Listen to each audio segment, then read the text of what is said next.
안녕하세요. 다시 만나서 반갑습니다. 여러분의 구독과 좋아요는 저에게 항상 많은 힘을 주고 있습니다. 여러분의 클리퍼를 기대해 보겠습니다. 이번에는요, 설계를 진행하다 보면 가끔씩 만나게 되는 설계 검증, 즉 구조 해석에 대해서 알아보도록 하겠습니다.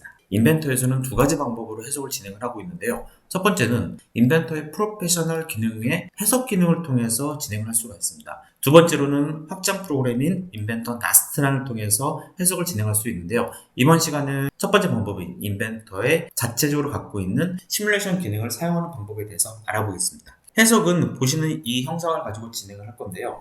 왜 해석을 해야 될까요? 설계를 진행하다 보면은 우리가 지금 설계하고 있는 데이터가 원하는 성능이 나오는지 혹은 위험성이 없는지를 빠르게 검증을 해야 될 경우가 있습니다. 그래서 이제 이런 경우에 설계자가 빠른 판단으로 간단하게 해석을 진행해 보고요. 진짜 심각한 문제가 있다. 그러면 이제 인벤터의 해석 프로그램이 아닌 좀 더 고급 해석 프로그램을 통해서 고급 전문 엔지니어한테 부탁을 해볼 수가 있겠죠.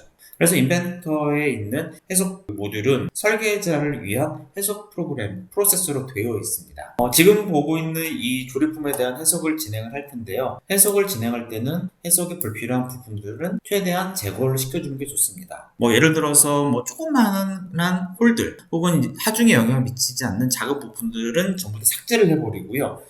최대한 단순화시키는 게 좋아요. 그래야 해석 결과도 빠르게 그리고 좀 더 정확한 데이터를 얻을 수가 있습니다. 물론 해석의 아주 중요한 부분들은 그대로 유지를 해줘야겠죠. 인벤터에서 지원하는 해석은 두 가지 모드를 지원을 하고 있습니다. 한번 환경에 들어가서 한번 확인해 보겠습니다. 해석은 환경에서 응력 해석을 들어가면 되겠습니다. 자, 그럼 이제 응력 해석에 관련된 창이 나타나게 되고요. 자, 여기 학습 작성이라고 있어요. 영어로는 스터디로 되어 있는데 우리나라 말로 해석하다 보니까 학습이라고 되어 있습니다. 물론 여러분들이 배우는 건 아니고요. 학습 작성을 버튼 누르면 방금 말씀드렸던 두 가지 해석 조건이 나타나게 됩니다. 정적 해석과 모달 해석 두 가지인데요. 정적 해석은 선형 정적 해석이라고도 합니다. 즉 시간을 고려하지 않고 부재 탄성계수 내에서 발생되는 여러 가지 응력이나 변이에 대한 해석을 진행하는 겁니다. 만약에 시간이나 혹은 하중이 반복적으로 들어갔다 나왔다 한다라면은 또는 이제 그 탄성계수를 넘어선 영역이라는 비선형 해석으로도 접근을 해야 되고요. 이 경우에는 인벤터 라스트란을 통해서 해석을 진행할 수도 있습니다.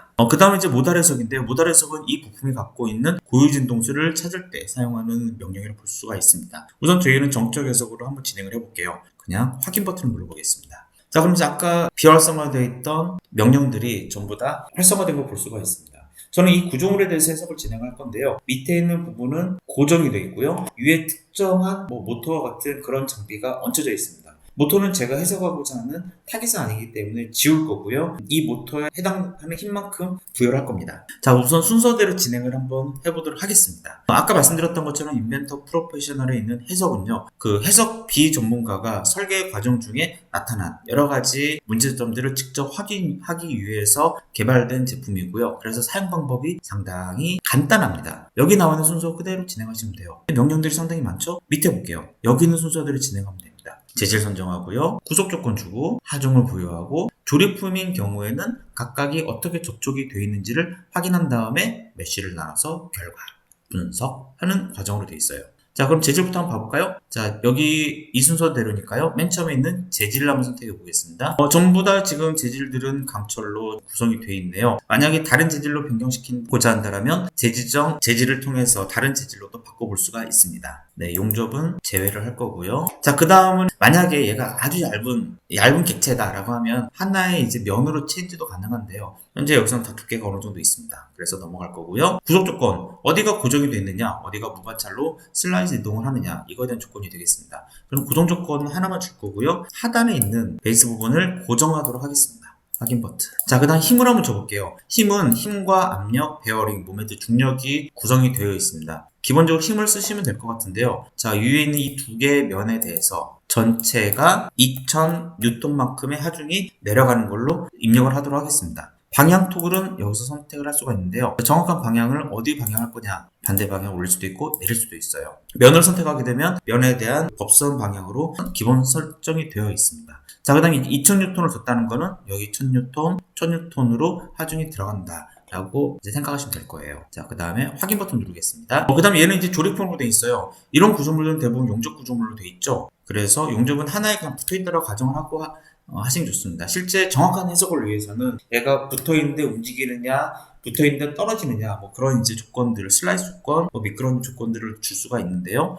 저희는 그냥 단순하게 자동을 통해서 그 접촉을 분석을 했습니다. 그리고 접착으로 모든 면들을 지금 다 붙여놓은 걸 확인할 수가 있습니다. 자, 그 다음 이제 메쉬 뷰이고요. 메쉬 뷰에서 선택을 하게 되면 메쉬를 쭉 계산을 해줍니다. 그래서 하나의 작은 조각으로 나타내지는데요. 작다라고 보기엔 상당히 좀 큰 것 같아요. 만약에 해석에 대한 결과값을 좀 더 좋게 하고 싶다라고 한다면 이 메쉬 크기를 좀 줄일 수가 있습니다. 가장 간단한 방법으로는 메쉬 설정, 여기 메쉬뷰 바로 옆에 메쉬 설정이 있는데요. 메쉬 설정 버튼 누르시고 평균 요소의 크기를 0.1에서 줄이시면 돼요. 전 0.85로 줄여보겠습니다. 자, 그 다음에 메쉬의 업데이트, 번개 표시 나왔죠? 자, 업데이트입니다. 메쉬 업데이트를 하게 되면 메쉬를 다시 계산하고 있습니다. 1900개로 늘었네요.